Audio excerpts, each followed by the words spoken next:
Bonjour à toutes et à tous, et bienvenue dans votre émission d'actualité incisive sur Corbeau News Centrafrique.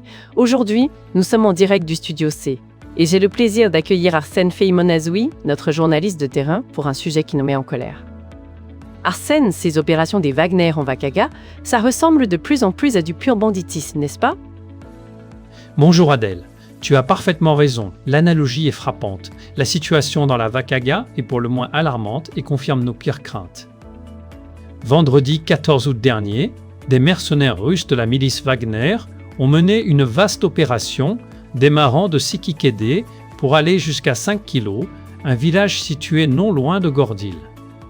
Et là, le bilan est clair, plusieurs habitants ont été dépouillés de leur argent, de leur or et de leur téléphone, le tout sous le couvert de prétendu contrôle.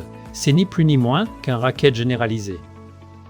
Un racket généralisé, Arsène, c'est le mot juste. Mais peux-tu nous détailler comment cette expédition, car il faut bien l'appeler ainsi, a débuté?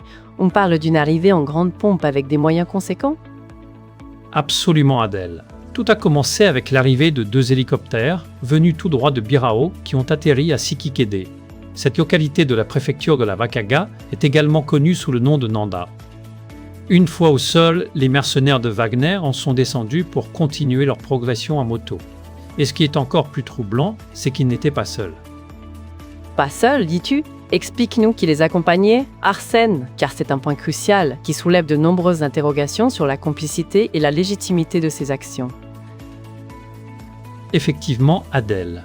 Ils étaient flanqués de soldats des forces armées centrafricaines, les FACA, et de miliciens d'autodéfense formés par Wagner, ces fameux Wagner noirs.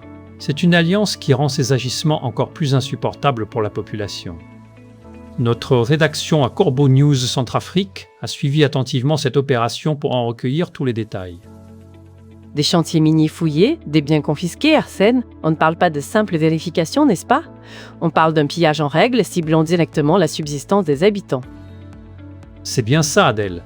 Dès Sikikede, ce groupe armé s'est dirigé vers les chantiers miniers, situés à quelques kilomètres, sur l'axe de 5 km. Ils ont passé au peigne fin toutes les zones d'exploitation artisanale d'or. Les travailleurs présents sur ces sites ont été fouillés, ainsi que toutes leurs affaires personnelles. C'est lors de ces prétendus contrôles que de nombreux biens ont été saisis. Et quel type de biens ont été emportés, Arsène?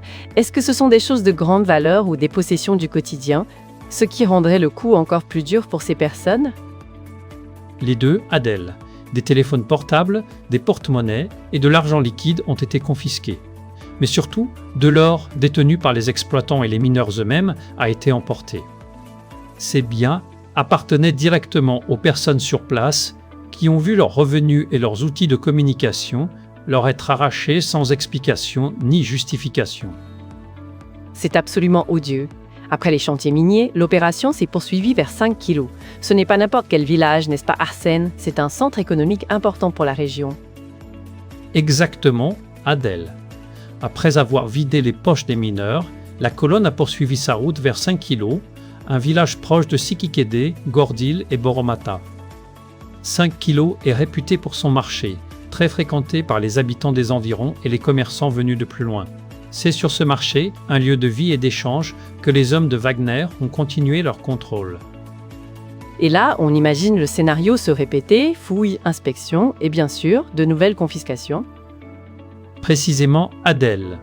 Les personnes présentes sur le marché ont été fouillées, leurs effets personnels inspectés et à nouveau, de nombreux biens ont été saisis. Notre rédaction a observé que téléphones, argent, porte-monnaie et or faisaient partie des possessions confisquées lors de cette razzia. Le marché de 5 km est la plaque tournante des échanges dans cette partie de la Vakaga. Les vendeurs viennent y écouler leurs marchandises, les mineurs leurs trouvailles. Ces contrôles n'ont pas juste visé des individus, mais l'économie locale tout entière. C'est une attaque contre la vitalité de la région. C'est tout à fait ça, Adèle. Le marché est vital. Les vendeurs y viennent pour gagner leur vie et repartent avec l'argent de leur vente. Les mineurs, après leur journée, s'y rendent aussi. Les contrôles, menés par Wagner, ont donc touché directement le cœur de l'activité économique et la survie des habitants.